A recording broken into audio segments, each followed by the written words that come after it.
How's it going, everybody? Rob right here today, and we are back with your Kansas City Royals, and we're jumping in right in the trade screen, guys, because in the end of the last one, I did propose a trade that you guys, you talked about it in the comments, and you thought that it's probably a good idea, but the only concern is starting pitcher. Who fills Brady Singer's slot, right? He's an 84, makes $7 million a year. He's he is growing. ERA of 3.8, right? A bit better of a season than he was having. His whip is actually the best it's been, but his win percentage, I'm not going to blame him for that. But 10 quality starts in 19, so a bit over 50%. So you were asking who would replace him. Well, we would move Bobby Herman up into the rotation, into the fourth slot, Lynch comes into the rotation, or Asa Lacy is the guy I'm targeting as the replacement. Now, he could pitch in the bullpen, but he's pitching well. 19 games started. He's got 11 quality starts down in AAA. Whip of 1.48, which isn't great, but he's good at keeping the runs off the board there with the 3.6 ERA, 2.2 WAR, which is pretty solid. So my goal is to have Asa Lacy, who is about as good as somebody else that I would trade for, right? If I were to trade for somebody, they would be about a 75, maybe a 77 like Lynch, and I think we can easily replace from within and clear up a path for a lot of these B potential players to someday make the MLB roster. Brady Singer at 29, he's really in his prime at 84. He's on an expiring deal, and I don't know if I'm going to want to pay him the 11, 12 million he's going to want. He would want to get paid like Chris Paddock, who is dropping off a little bit, which is concerning considering he's got 5 years left at 15.4. But hopefully we can stem that tide and he can bounce back and pitch a little bit better. He had 2 seasons and 2 different teams with the same stats, basically. And of course, he comes to us and is not quite as good. He is a little bit older. But Riley Green, absolutely slam dunk. He's on the trade block. No doubt about it. A guy batting 302, 945 OPS. Is he going to bat like this every year? Maybe. He's growing, right? So he's getting better. This could be what we would see perennially from Riley Green.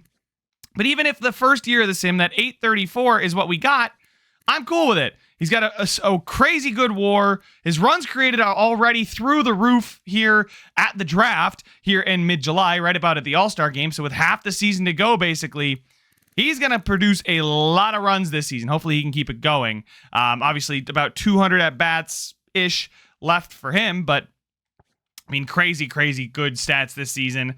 We would slap a contract down for him as soon as we could, extend him for long-term, and there is our mainstay outfielder that I have been looking for, right? We've got Verdugo, we've got O'Neill, we signed Tommy Edman this offseason. So really, it would be Riley Green would be the star in the outfield. I know right now that's Tommy Edman. He's good. He's solid. He's exactly what we want from our center fielder. But as far as like a big name or somebody that could turn into a guy that could carry us to the World Series just by popping off in the postseason, Riley Green is that kind of player. We do free up about $3-ish million on our budget, which is nice to see because we're going to have to pay Riley Green. So let's keep a little bit of that money in our back pocket. But another player that fits the timeline of he's 25, right? Bobby Witt's 25. We've got there he is. Nolan Gorman at 25. Colt Keith is 24. Riley Green is 20. Right. We're trying to keep them all in the same age range. The pitching obviously is a little bit different, but pitchers are weird. They're their own category. But at least our fielders, we have them all set. So I've broken down this trade enough. Why don't we go ahead and make the deal? Brady Singer, Chris Stratton, thank you for your efforts. But Riley Green is now going to be a Kansas City Royal. That is huge, guys. That is huge. And then, obviously Tristan Casas would be amazing to go get him at 26. He fits the timeline. But, at first base, we already have Vinny Pasquantino, who's 28. And, Casas is absolutely an upgrade, but Pasquantino's got 3 more years at 4.2. And what we'd have to give up is Pasquantino and then Lyle Cortez. That's not the end of the world, probably because we'll send Lyle Cortez down. But, it's a straight upgrade. If we wanted to, we could. But I like Vinny Pasquantino too much. I want to keep a team of our own. Some of the guys we started with, some of the guys that we've had around for a while. And I think we're trying to do that. As many Royals that are on the team today that would project out, right? I just kind of want to keep them around for that. So There we go. Our starting pitching, we now need to call somebody up. It's going to be Asa Lacey, move him to the MLB. And we now need to send somebody down. So we're going to go look at right field and say, thank you, Lyle Cortez, but you can go crush it down there. You know what? Do I put him in AA and he just destroys AA? Let's go ahead. Yes. There we go. He is now down there in AA, and I can't move Rivertown down. Let's move him to AAA, actually. Let's move to AAA. Yeah, that's fine. And we're missing one player in AAA. I'll figure that out. Probably somebody from single A will just have to go up and go play. Yeah, Jordan Adams. Yeah, you can go play in AAA, bud. Have fun. All right, there we go. All set with the roster, and we need to sign our draft picks. That is the exciting part of today's episode too. I mean, I know we just got a stud right fielder, but and against the Reds, beautiful. A 9-2 win. Did we view box score? There it is. Did he play? Did Riley Green went 1 for 3 with 2 runs and 2 RBIs, 3 walks as well. He had a home run. So his 1 of 3 hits was a 2-run home run, and he also walked 3 times. He had 6 at-bats. Holy smokes, Riley Green. Welcome to Kansas City. But we now need to go through and sign our players. The All-Star game is coming up. We do have 1 player, so let's take a look at the organization's games. Play the game. That's fine. We will just play full game. Go through all this. And okay, there we go. So who do we have? Bobby Herman made the All-Star game? Bobby Herman as a rookie is an All-Star? I mean, I guess when you got a 2.69 ERA, you probably are going to get voted into the All-Star game. Holy cow. 19 games started. 15 quality starts. Oh my word. 3.1 WAR, FIP of a 302, ERC of a 382. So it's not like he's just getting lucky. He's striking dudes out 10 per 9. Wow, that is, look out. This guy has all the makings of a future star for us. I'm so pumped about that. As far as, let's just keep looking at other pitchers. Nope, that's not nobody else there, but we will say Bobby Herman, Riley Green, the Kansas City Roy. He did a ton for us this season to be voted into the All-Star game. I love that we traded for him. Literally, oh, that's so weird. Vlad Guerrero as a Red Sox. No wonder why Tristan Casas is on the block, because they got Vlad Guerrero and Casas. That makes sense. Bobby Witt, we know that. At this point, he's probably going to be the nailed-on shortstop for the All-Star game. And then other than that, Nolan Gorman did make it, so that's good news. 812 OPS. Okay, so he is having the best season of his career in the sim so far. Also batting .264, already has 18 home runs. His power versus lefties dropping, but the rest of his game is growing pretty nicely. I'm very happy with that. Gunnar Henderson, Arozarena, Judge Jones, and then, okay, we got back to the pitchers. So, yeah, guys, a couple All-Stars. That's crazy. I mean, obviously we have Riley Green. He was Detroit's. I'm not going to take credit for that one. But obviously Bobby Witt, Nolan Gorman, and Bobby Herman. That is exactly what we wanted to see. Bobby Herman a little bit ahead of schedule. But the AL has defeated the NL. That's because we're the superior team. Okay, and then when is it time to... Let me sign my draft picks, man. All right, we do beat Cleveland. Cleveland loses to us and is like, hey, you want to trade? And they are giving us John Kenzie Noel for Tino Peralta. No, get out of here with that nonsense. Today, day to sign draft picks. When is the day to sign? Come on, give me my draft picks, man. Yes, there we go. Now I can. Okay, so let's talk, right? Because we've got Fabio Manzanillo was our number 1 pick. We took him at pick 22. Saul Farrell, we took him in the second round as the true second round pick. Leonard Wright was the compensatory pick. So, all right. Is there anybody here that we need to get their interest up? Not really. We kind of need to scout some of these dudes a bit more. But let's just go ahead and sign our top picks, right? Fabio Manzanillo, top pick, the third base prospect there, 83.95 potential, 50 to 62 in the overall. They're suggesting 2.6 or no. We can offer him 2.6. His bonus demand is 1.9, so we can't even give him less than that. Submit the offer. He's gonna sign it. Beautiful. Let's go ahead and just see if Saul Farrell will sign a contract. Offer him a contract. 1.08. We'll give him 1.16. It's about what he's demanding. And Saul Farrell has decided to sign with the Royals. We love it. We love it, love it, love it. All right. Our compensatory pick here, Leonard Enright, 88 to 98 potential as a starting pitcher, hoping that overall is pretty high. 1.73, that's what he's asking for. He's going to decline. That's fine. We'll leave him up there. Steven Darth, who is the guy with that our scouts think has absolutely insane potential as a 23-year-old. Is it going to come to fruition? I don't know, but I'll give him a little bit extra money to see. He's going to decline as well. Okay. And then finally, Carmen Francisco here, the shortstop prospect that we picked up. 77 to 96 is the range. 18-year-old, so, he's not quite ready to sign with us. Okay, so I will update you guys as we get them to sign, and we will get to, I believe it's August 1st, so we can actually see what their ratings are and their potentials are, guys. I'm excited. There we go. We got Leonard Enright to sign. I had to bump it up a little bit, but signing bonus, $2 million. I don't know if that's actually what I offered him or if that's what he was asking for, but either way, bumped it up a little bit. He's here. We're still plenty fine, but if he hits that potential, look out. Got another one here in Steven Darth, 94 to 99 potential. So if my scouts are right, this dude is going to be absolutely insane someday, but he might be a late bloomer considering the fact that his overall range is 60 to 65. Could be an insane player to get here.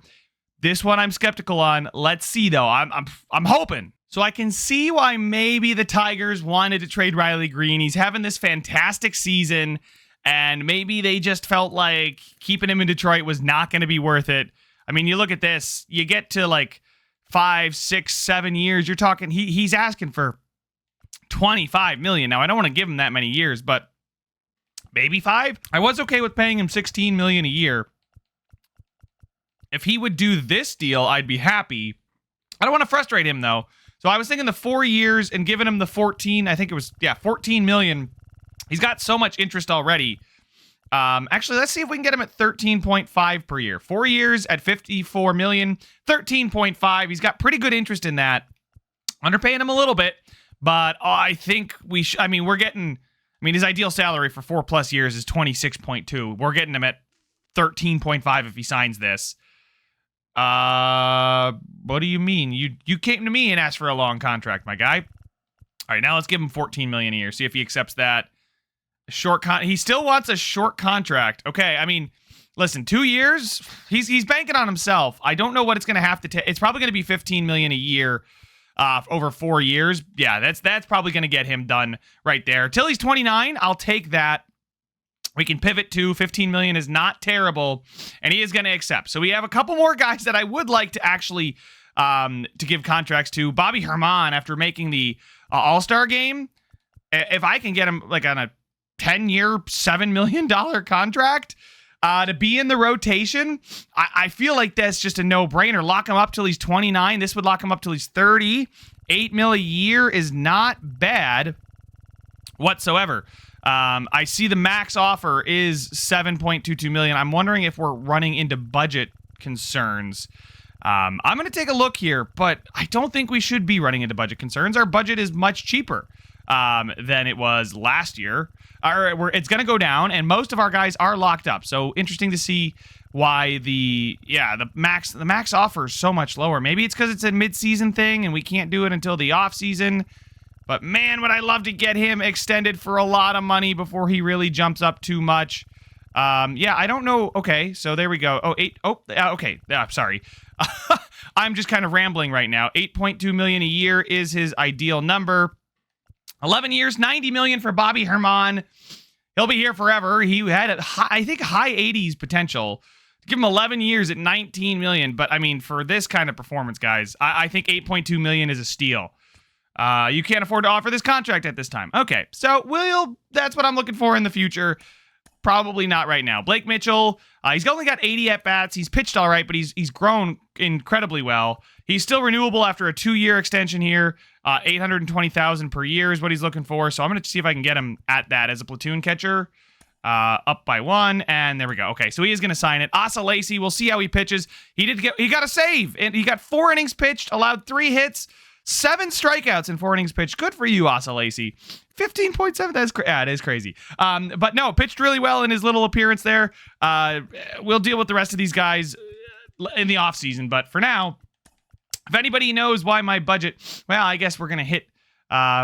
I mean, we have 16 million in surplus, but this year, and that's with a payroll of 177 or player salaries of 181, or it says 177. I don't know why the salaries are different there, but the 171 next year, we should have, 22 million in budget available. So, I don't know, man. It's weird, but yeah, we traded for Riley Green. We gave him a big contract. If he continues to progress, guys, I'm going to be very pumped about it. We got another one. Carmen Francisco is going to sign with us, so we don't have to worry about another rookie we drafted. Looks like he's got good potential. 100% scouted too. Overall might be lower, but, it could be outside of the range. So could the potential, but the potential, if it's in that range, I'm going to be happy. We are going to get center fielder Jack Kemp to sign. Gave him a ton of money, but we have a ton of money left in our allotment. I don't know has anybody ever run into an issue with that? I really have never, I've played, a good amount of seasons now with this new scouting thing, and I've never run into an issue where I couldn't sign somebody because I ran out of bonus. But 80% scouted, 77 to 96, overall's a little low, but hey, could be somebody that we like. Sean Schroeder didn't want a bunch of money. He, I guess, wants more. So we'll get him scouted another week, and then hopefully we'll be done with that and can check in on everybody. And there we go. Sean Schroeder is now a Kansas City Royal. He signed a thing, and the potential range is looking really good at 90% scouted. So, guys, I'm a little nervous because I wasn't pumped about the draft class, and it feels like there's quite a bit of wiggle room and leeway, one way or another that this draft class may go. I'm hoping it goes to the positive side, but let's get up to August 1st to finish up with the contracts and just see the players. Let's just see the players. Well, we came back on the deadline. We passed the trade deadline, but it's the last day to sign prospects. And Colt Keith is going to suffer a broken foot and is expected to be out 2 to 3 months. That hurts because he was developing nicely. I believe he was like a 79 at the start of the season. He's up to an 82. You can see the bat. He's so well-rounded. Batted 281, 817 OPS. Let's see. He did have 8 errors, so a 90. That's not a great fielding percentage, but we knew that when we said that he would go play at third rather than Brooks Lee. But Brooks Lee, I think it's time to. I got to call him up, right? Because we do need a guy to play third base now. He can do it, and he's a much better fielder. So I know he's cold right now. He batted 236 down there in the minors. We'll see what he does up here in the majors, right? He's not the best bat, but he's a much better fielder. So I think they're going to put him there in the lineups at third. They got Nolan Gorman at third. Oh, okay. Yeah, I could see why they would do that. I would probably lean towards Brooks Lee, but then I'm not benching Arise or Nolan Gorman. Doogie is the DH. We'll see. I just called up Brooks Lee. The manager probably hasn't had time to mess with it, so we'll just go ahead, advance past this. Ooh, 7-2 L. Trevor Rogers took a big L. Bo Brisk gets the dub. But it is now time to view our draft picks. Fabio Manzanillo, we took him at pick 22 in the first round. Holy mackerel! And Steven Darth is a 98 potential. Okay. Dude, they're all light blue. They're all light blue. Fabio Manzanillo, 91 overall, 91 potential, 58 overall right now. You can see his stats are fine. His batting is okay. He's a surprisingly fast third baseman. By third baseman standards. Fielding an arm is okay. Got some work to do there. Leonard Enright, 95 overall potential pitcher. He's 21, but he is 62. It's giving like Julio Villalobos kind of vibes. He's got the kind of same build as Bobby Herman. Don't get too excited about that. But at 21, 62, he should be pitching in Double-A right away, and a couple of years away. Then we've got Saul Farrell, this starting pitcher who's 63 overall and 94 potential. Yeah, they're both righties, but you can see a little bit of a difference. Leonard Enright, a little bit more stamina.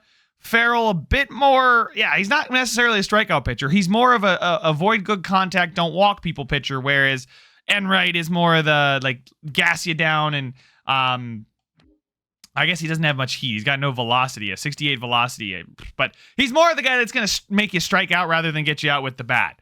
Steven Darth actually has 98 potential, and he's a 64. He is a 64 at 23. The overall range they said was like 60. Okay, yeah, they said that he was about in this range, but I'm happy with a 64 at 23. Feels like kind of a long shot for him to reach that 98, but certainly not somebody I'm moving on from.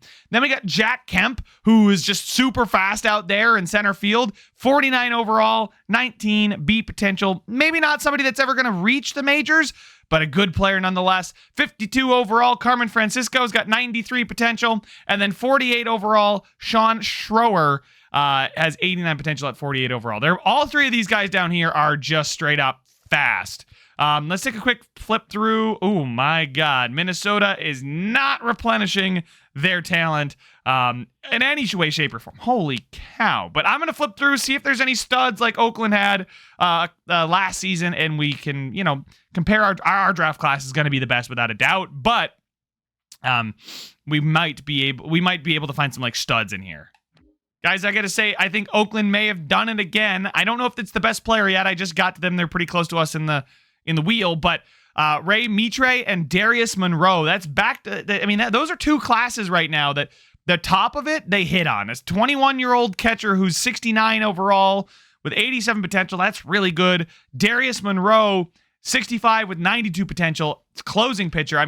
They're starting to really build out a decent roster via the draft in Oakland. Is it gonna be in time for them to do anything? I don't know, but if they can get all these timelines to sync up, they got a core that could come up together. This, I think, would be my favorite player so far in the draft.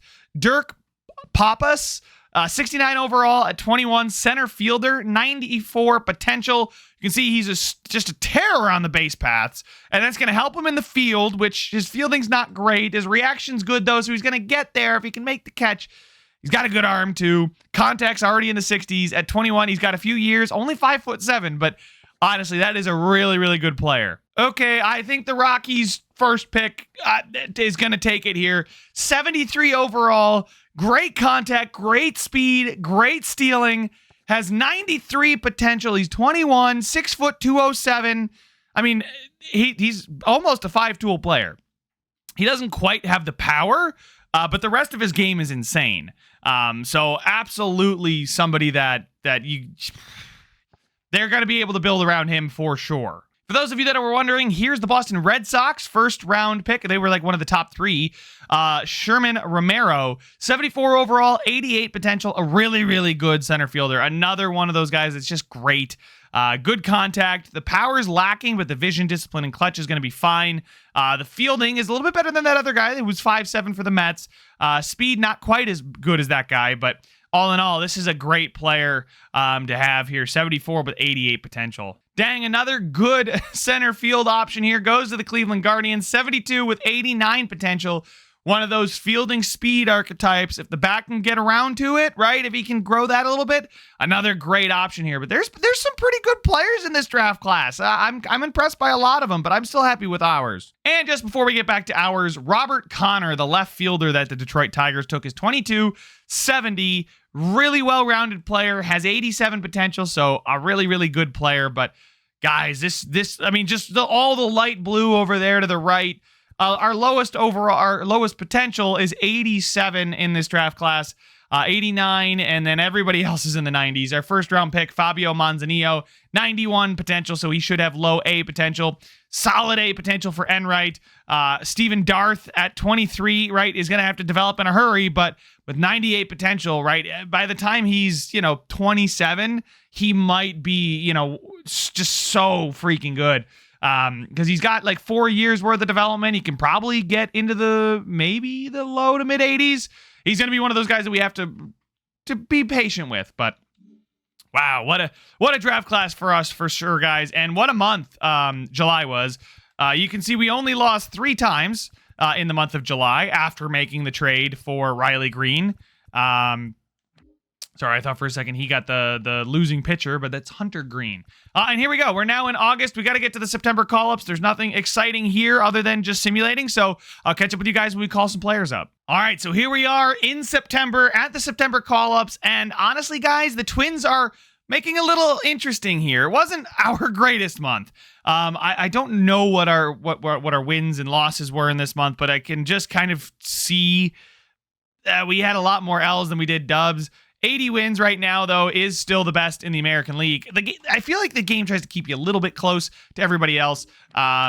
As far as the NL, though, 85, 84, 86, and 84. I mean, like, 84 is not a crazy number to be at, but in the AL, I feel like everybody's so tight, right? The Rays, the Yankees, the Blue Jays, the Orioles, all in the 70s. We are at 80. The Twins even have pulled it back to a respectable 4 games above 500.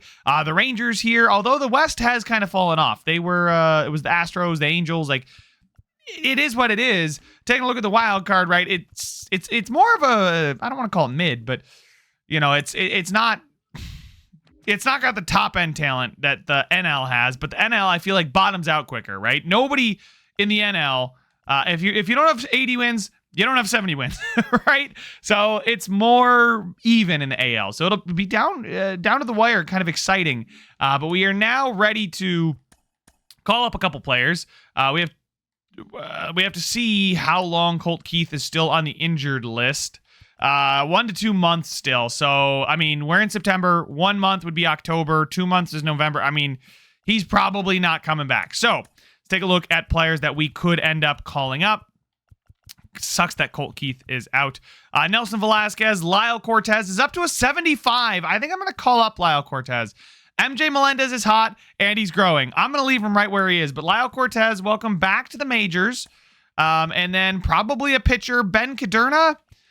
We could go for a reliever if we wanted that kind of player. I really don't think we have enough depth to say let's do that. So let's actually just call up Ben Caderna. He's hot. He's pitching well. I mean, 271 in AAA. Julio Villalobos is growing very, very well down in AA. You can see that, like, the younger, when they're just starting, I like to keep them in AA because they just crush it there, and then they are ready for the jump up. But there we go. We're going to call up Ben Caderna to the MLB. Welcome to the majors, and let's ride. Like, we're in this now. It's September. We got a chance to win the American League. Well, at least in the regular season. I don't really care about those. Yeah, like, right? Because we are the best team in the AL by a game on the Rays and 2 games on the Rangers. It's going to be tight, absolutely. And even the Yankees are still in play here. So we can't afford to slip up, especially to Tampa. We can't keep losing to Tampa Bay. We can't keep, okay, there we go. We do beat them, so we stay a game ahead of them, which is huge. We played the AL East for the first 2 weeks here, and then we go to the AL West. Interesting. A little bit of an NL swing there with Colorado, but let's go ahead and get through this Toronto series. They're 76 and 64.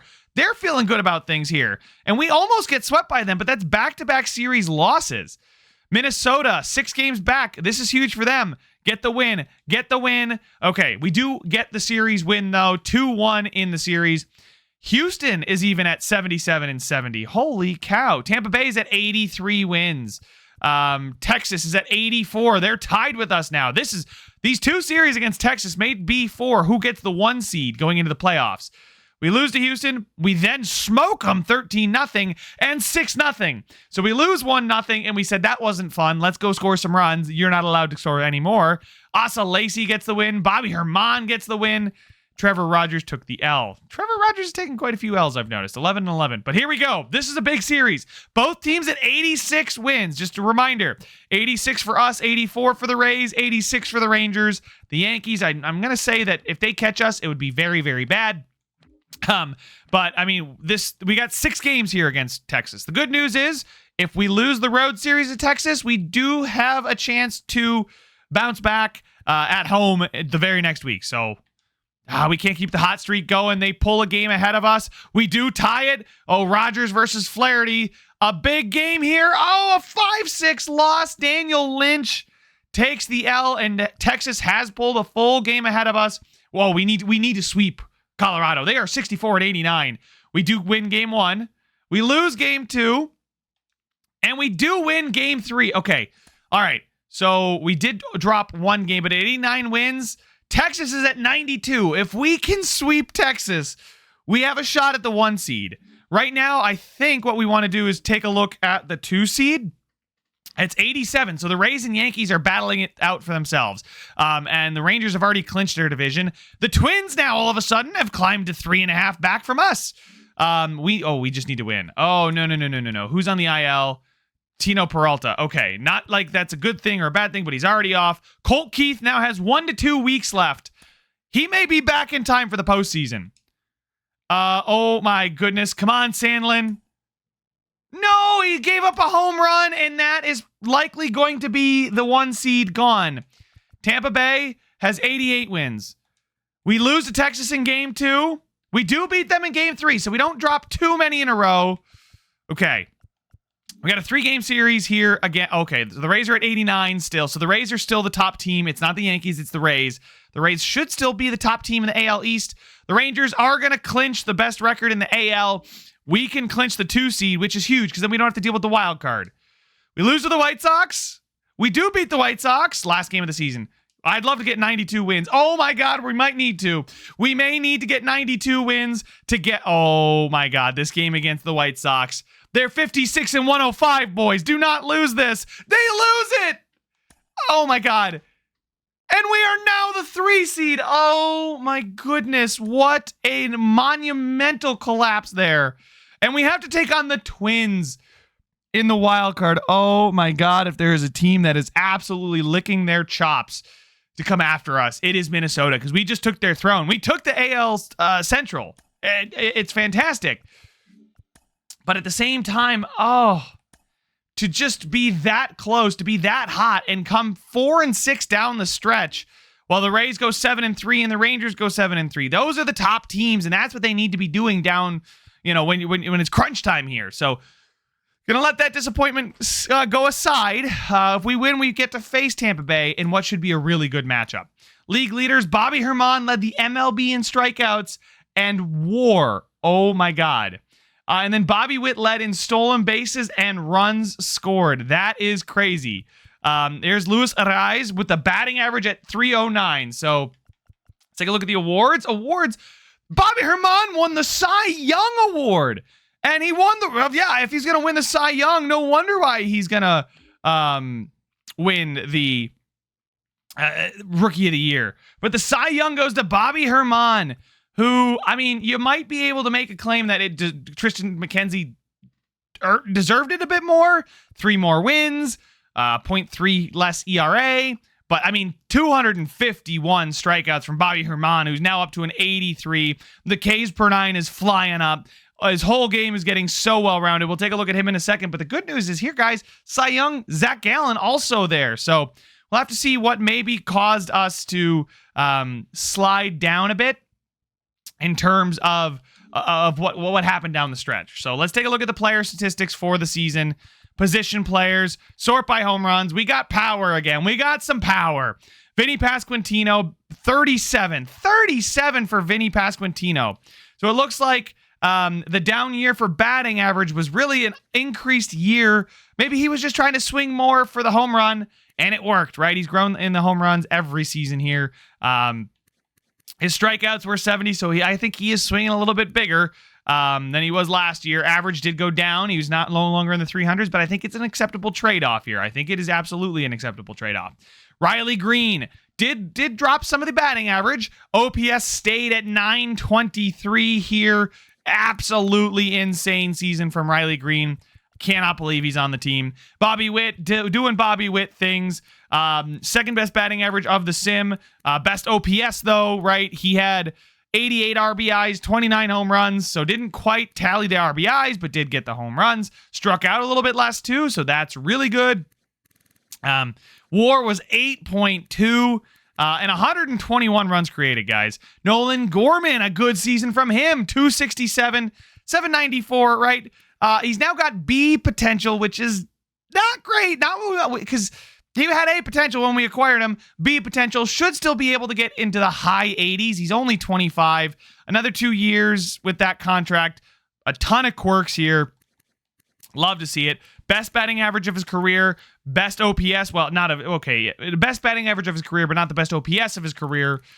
Good WAR. had 88 runs created. Perfect. Tyler O'Neill with, 21 home runs, and that rounds out the 20 home run guys. Did anybody down here? So the only guy that didn't get any was Nate Eaton. Why did he get called up? Why was he even here?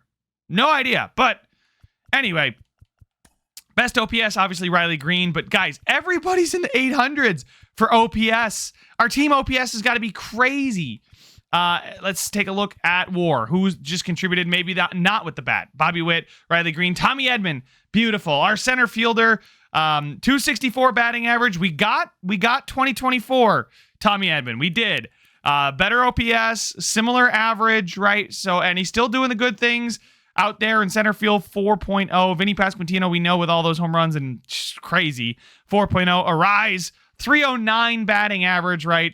4.0. We brought him in to just get on base. That's what he did. 818 OPS. He actually hit for power moderately well here. Something I didn't expect. Runs created of 97, so a career high for the sim. I'm going to keep saying that because, you know, the real life stats and how they play in game is often different. Tyler O'Neill with a 3.0. Nolan Gorman with a 2.8. Would like to see that get a little bit better, but he's gotten into a point where he is a power hitter against righties, and I think he's in a really, really good spot. Doogie, 1.8. Maybe had his at-bats slashed. I don't know. Freddie Furman with 1.6. Brandon Drury with 1.5. Definitely a guy that I think we should move on from him and his $9 million. Colt Keith only had 342 at-bats, but batted 281. OPS of 817, so a great season from him. 13 home runs. Would have loved to see him stay healthy, but he should be close to coming back. Isbell was positive. Brooks Lee was positive. He batted 250 in his 32 at-bats. And then Blake Mitchell, 0.4, a backup catcher. Just as a positive, I'm cool with it. Let's take a look at runs created. 122 for Riley Green, who surpassed Bobby Witt as the most runs created on the Kansas City Royals. 121 for him, though. Arise with 97. Pasquantino with 95, right? If we can get one more guy into maybe the low hundreds, whoo, baby. That's what I'm hoping Nolan Gorman can get up to. Or Vinny Pasquantino, because Vinny just hits. Vinny rakes. Love Vinny Pasquantino. But Gorman with 88. Edman with 82, right? Guy I really signed for his fielding and a decent bat with over 80 runs created. Tyler O'Neill with 77. Verdugo with 7.5. 2 more years at $8 million. Not sure how I feel about that one. I think I like O'Neill's a little bit better. Colt Keith with 56, but again, he only got 342 at-bats compared to some of these guys like 600. So he probably would have been around 80 had we kept him. Well, I should say, had we kept him. Had he stayed healthy, he might have gotten into the 80s, low 80s, probably high 70s. Furman, Drury didn't do so hot with the bat. We have him here for his bat. It wasn't very good. I sound disappointed because I am disappointed. Because like I said, I always like to look at the number of at-bats versus the runs created. Freddie Furman, again, would like a little bit more out of my catcher from hitting, but I can't ask for too much more. But everybody else has a great at-bat to runs created ratio. Bobby Witt Jr. with 677 at-bats. Good Lord. And yeah, Brooks Lee, 5.7 and 32. That's fine. Let's take a look at the starting pitching. Obviously, the big man on campus is Bobby Herman. We go out and we sign Zach Gallen and Chris Paddock, and Bobby Herman says, nah. I was the answer all along. 295, Rookie of the Year, Cy Young winner. 291, actually, Zach Gallen was a little bit better. The whip kind of follows suit. Everybody else, ERA-wise, Chris Paddock, ERA, terrible from him, and we're giving him $15 million a year. Do we chalk it up to a down year? Maybe. I hope so. I hope that's what it is. But the quality starts 26 and 33, 24 and 32, 18 and 32 is still pretty good. 14 and 33 is not great, and 2 and 8 is really not good from Daniel Lynch. But hopefully we don't have to use him in the postseason. Man, that's probably where we started to decline a bit. But I think starting pitching, we've got plenty. Julio Villalobos, Asa Lacy is going to keep growing. We've got guys to replenish next season. Taking a look at the WAR, Bobby Herman with the 5.9 WAR is crazy. 4.4 for Zach Gallen, and Trevor Rogers at 2.8. Paddock, the Chris Paddock signing is looking like a really, really bad one. He was great in his 2 seasons before here. Had a slight decline, right? But nothing crazy. But his ERC and FIP suggest that he just was a bad pitcher this year. And maybe it's just not going to work for us. But I would like to see it work out.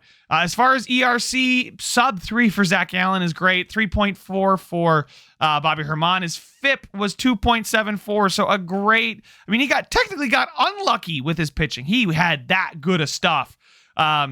Trevor Rogers, 405 is not great. Daniel Lynch, not good. Chris Paddock, 4.93, awful. Chris Paddock, I don't want to trade him 1 year after just signing him, but he's making me feel like I got to do that because he's declining. His potential's going down. He must have been a sleeper agent for the Twins to keep them close. Taking a look at the relief pitchers, though. Let's just go to the rest of the pitchers. We'll ignore the starting pitchers. Actually, no, we can't do that. Relief pitchers, ERA, not great from Ryan Presley. He is 37. He is dropping off. Scott Barlow, more of the same. He was great last season in a smaller role. To be fair, it was a much smaller role. He got thrust into a bigger one, and now the ERA kind of skyrockets. He was negative. He wasn't pitching terribly, but it's nowhere near the same kind of level he was last season or the year before. John Schreiber, former All-Star, right? All-Star in 2024. So smaller role, did worse. So maybe we should flip him and Scott Barlow. But Phil Matten brought him in from Tampa Bay. Did really well. 10 innings pitch. Like, come on. But Nick Sandlin was fantastic again. Back-to-back seasons. He actually improved on last year. Just dominant pitching from him there. Really, really happy with that one. Closing pitchers, Mariano Diaz. Obviously, we played him in the bullpen. And then Jose Leclerc with 24 saves only. Makes me wonder, they must have used Sandlin too. So they split the roles there. Jose Leclerc is making 6.5 for quite a bit of time here. Mariano Diaz could be ready to fill the role there. I mean, the strikeouts per 9 are crazy. But taking a look, I mean, blown saves 8 for Leclerc, 5 for Mariano Diaz. Did any of these guys blow? We had a lot of blown saves as a team. That's not what you want to see at all. Taking a look at WAR, both of these guys were good. ERC was good, so neither of them really needs to go. So, yeah, I think maybe flipping Scott Barlow. I mean, Sandlin, not going to touch him, but Schreiber and Barlow, maybe flipping roles could work. Ultimately, guys, it was a good season. There's still things that we can improve on. We're not a finished product yet, but back-to-back years where we are going to make the postseason. We lost in the ALDS last year with 90 wins. This year we get 91 wins. Choke on the final day against a 56-win White Sox team. Well, 50-some win White Sox team. They beat us 2 out of 3 times. And we do let the 2 seed slip away. So we have to play in the wild card again, guys. I will get that one uploaded sometime this weekend. And you'll know that because they're going to come fast and furious. It's a weekend, too, so I have time to be able to upload maybe multiple in a day or record at least multiple in a day. But, yeah, we got Minnesota coming up. Hopefully Tampa Bay after that. And then let's keep it going. Let's see if we can get to the ALCS this year. That should be the goal. That should be what this team is capable of. Just got to put it together here in the postseason. But, guys, that is all the time I have for this one. Make sure to leave a like if you enjoyed it. Go ahead and subscribe if you want to see some more. And I will see you guys in the next one. It's a free for all,